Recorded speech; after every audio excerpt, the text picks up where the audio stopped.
Legion Secret Origin number 2, written by Paul Levitz, art by Chris Batista. We last left off with Phantom Girl showing up and giving a warning that something bad was coming, and Triplicate Girl? Yes, Triplicate Girl joining the team of Legionnaires, all working for rich guy R.J. Brand.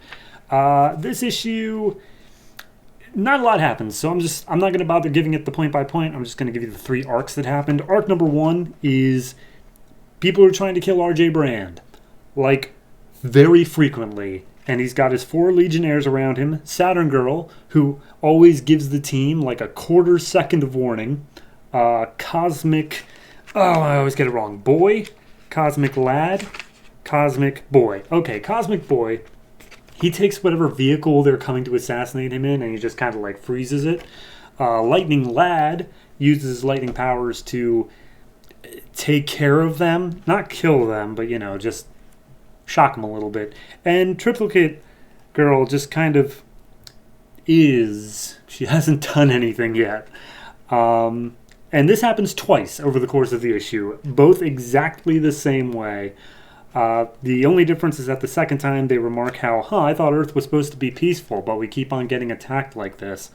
And R.J. Brand's like, we should find out who's trying to kill me, which seems like the reasonable thing to do after the first time, but whatever. Second plot we got is Phantom Girl and Brainiac 5 are just basically talking, and Brainiac's trying to suss out, like, hey, you are definitely something worth studying, and he's like trying to poke around at her, but of course she's transparent, intangible, however you want to call it. And she basically just gives him more of a warning of, hey, look, I came through a wormhole to get to you guys, and the place, like this place that looks destroyed, it looks like it might have been the same monsters that have been destroying my home planets, so maybe they can get through that wormhole thing as well. So I'm here to give you a warning on that. And as if on cue, I think the exact same thing they're talking about in terms of wormholes opens up. This giant, like, roaming gladiator-looking robot steps out with an energy gun for an arm, and he starts blasting Brainiac. And Brainiac, his shield's on, nothing can hurt him, and he's like, this is interesting, I wonder. And he basically pulls a Bugs Bunny where he just sticks his finger in the gun's barrel, and it backfires and explodes all over the guy.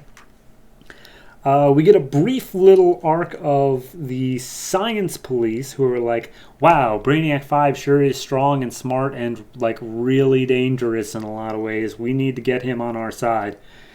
And then there's a call from the Admiral Allen. His son calls and he's like, hey, Dad, I'm about to graduate, but instead of joining the science police, have you ever heard of this thing called Legion? So I guess he's probably a thing that does something.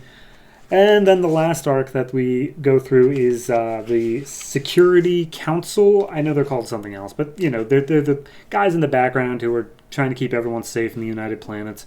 And basically, it's just a whole bunch of pages of them going like, none of this is making any goddamn sense. Like, all right, so we have the Legionnaires are doing their thing, and the person who gets all these premonitions says that they're super duper important, but we can't figure out why.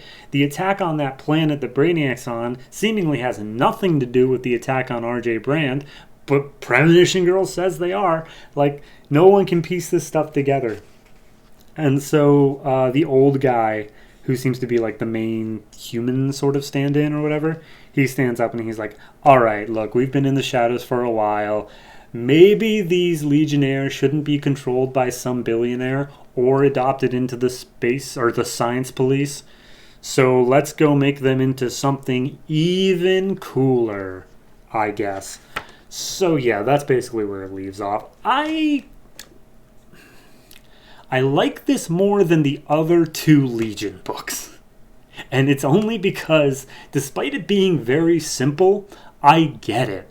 I know what's happening. How many Legionnaires did they introduce in this book? The answer? Less than 1, which is the perfect amount when I'm still recovering from like 6 in the last issue. But even then, they did that in a proper pacing. There was like 1 per page, except for that one where the 3 were introduced. But even then, they were given time and space. And I'm just saying, this is how you introduce characters to a book that people may not know that well.